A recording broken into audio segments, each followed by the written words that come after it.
Parkland, FLA. A Florida social services agency conducted an in-home investigation of Nikolas Cruz after he exhibited troubling behavior nearly a year and a half before he shot and killed 17 people at his former high school in Florida, a state report shows. The agency, the Florida Department of Children and Families, had been alerted to posts on Snapchat of Mr. Cruz cutting his arms and expressing interest in buying a gun, according to the report. But after visiting and questioning Mr. Cruz at his home, the department determined he was at low risk of harming himself or others. The report is the latest indication that Mr. Cruz was repeatedly identified by local and federal agencies as a troubled young man with violent tendencies. The FBI admitted on Friday that it had failed to investigate a tip called into a hotline last month by a person close to Mr. Cruz identifying him as a gun owner intent on killing people, possibly at a school. The local police were called to Mr. Cruz's house many times for disturbances over several years. Mr.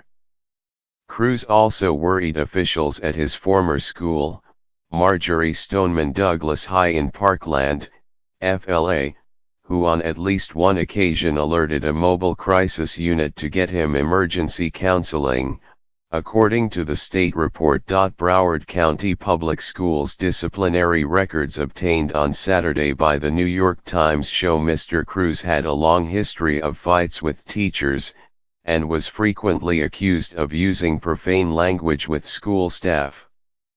He was referred for a threat assessment in January 2017, the last entry in his record, 2 months after the Department of Children and Families closed its separate investigation into Mr. Cruz's worrisome behavior. Howard Finkelstein, the Broward County Public Defender, whose office is representing Mr. Cruz, said the report was further evidence that Mr. Cruz needed serious help long before the shooting but did not get enough of it. This kid exhibited every single known red flag, from killing animals to having a cache of weapons to disruptive behavior to saying he wanted to be a school shooter, Mr. Finkelstein said.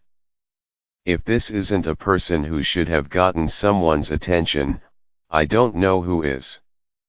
This was a multi-system failure.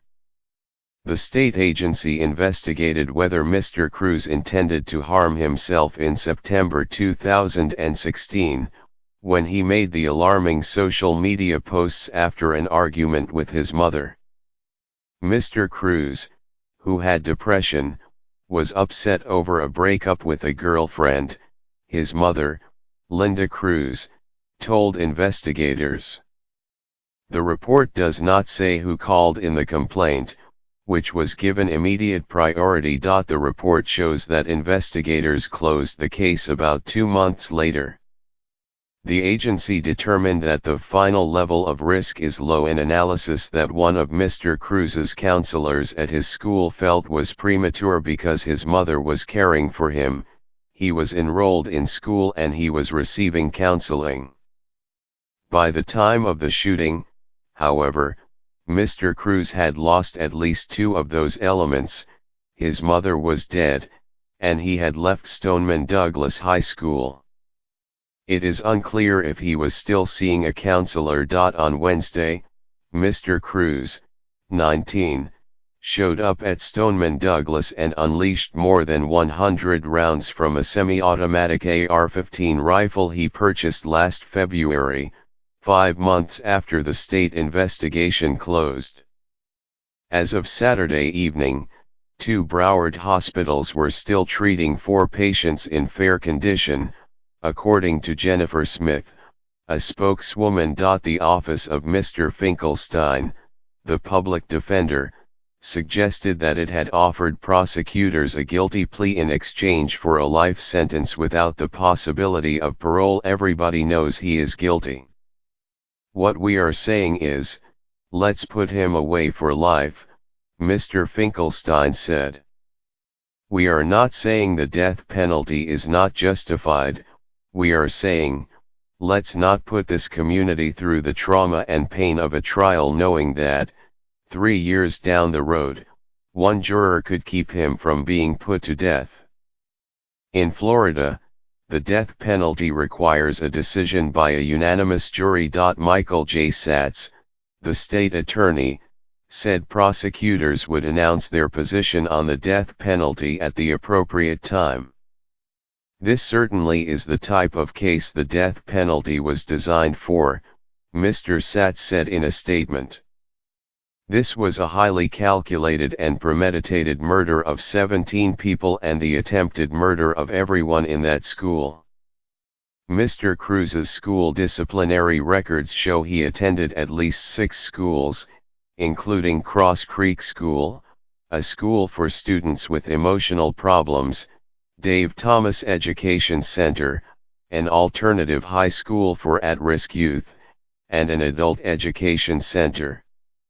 He was first identified as developmentally delayed in 2002, when he was 4 years old. In incidents that began in 2012, when Mr. Cruz was 13, he was disciplined for being disobedient and unruly.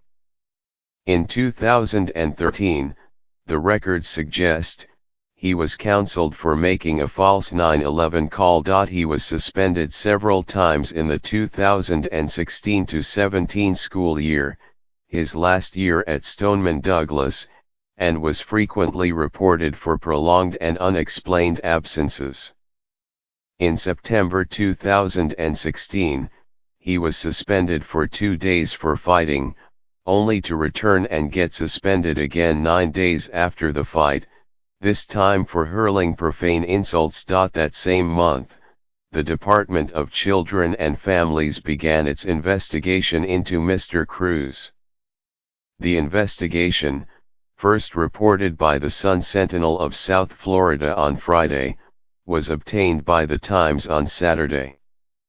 The state agency had petitioned a court on Friday to make the confidential records public, but the court has yet to do so. Mental health services and supports were in place when this investigation closed, Mike Carroll, the Secretary of the Department of Children and Families, said in a statement.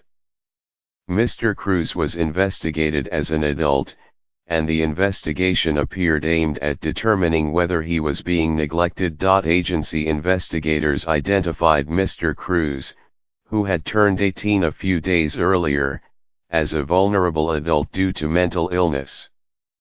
In addition to depression, Mr. Cruz had autism and attention deficit hyperactivity disorder, the report said. He was regularly taking medication for the ADHD.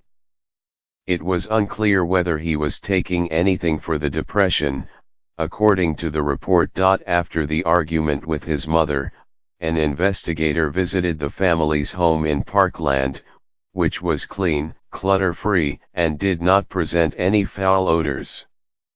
The investigator did not see the cuts on Mr. Cruz's arms. He was wearing long sleeves. Mr. Cruz stated that he plans to go out and buy a gun, the report states. It is unknown what he is buying the gun for. His mother denied that she and her son had argued. She told the investigator that Mr. Cruz did not have a gun, though he did have an air gun she would take away from him when he did not follow rules about shooting only at backyard targets. His mother, who died in November, told investigators she attributed Mr. Cruz's behavior to a breakup with a girl. Ms. Cruz stated that she and the girl's mother told the kids they had to end the relationship because it was unhealthy for everyone, the report said. Neither the girl nor her mother are named in the report. A year before, it was discovered that Mr. Cruz had a Nazi symbol and a racial slur on his book bag. His mother said that when she confronted her son about it, Mr. Cruz purported to not know what the sign meant, and she said the family had never expressed negative sentiments toward people of other races. She made him clean it off his bag. The report noted that a mental health center had been contacted in the past to detain Mr. Cruz under Florida's Baker Act, which allows the state to hospitalize people for several days if they are a threat to themselves or others. The center determined that he was not such a threat. Had Mr. Cruz been involuntarily committed, state law could have prohibited him from buying a firearm. The mental health counselor, from Henderson Behavioral Health, had also visited Mr. Cruz at home and had him sign a safety contract. Despite the assessment, a school counselor remained concerned. She said Henderson found him stable enough not to be hospitalized. The Department of Children and Families investigator wrote of the school counselor. She stated that the concern she and the other staff had was to ensure that the assessment of Henderson was not premature. Henderson Behavioral Health would not comment on Saturday.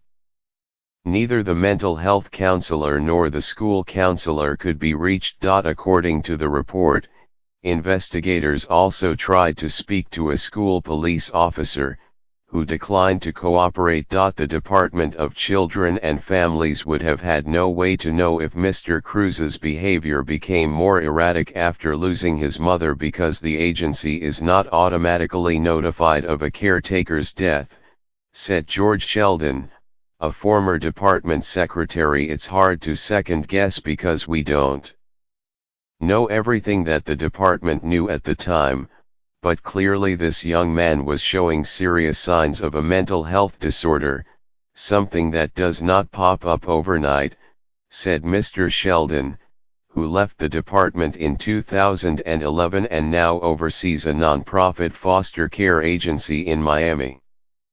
He was troubled and about to explode. And the results were devastating.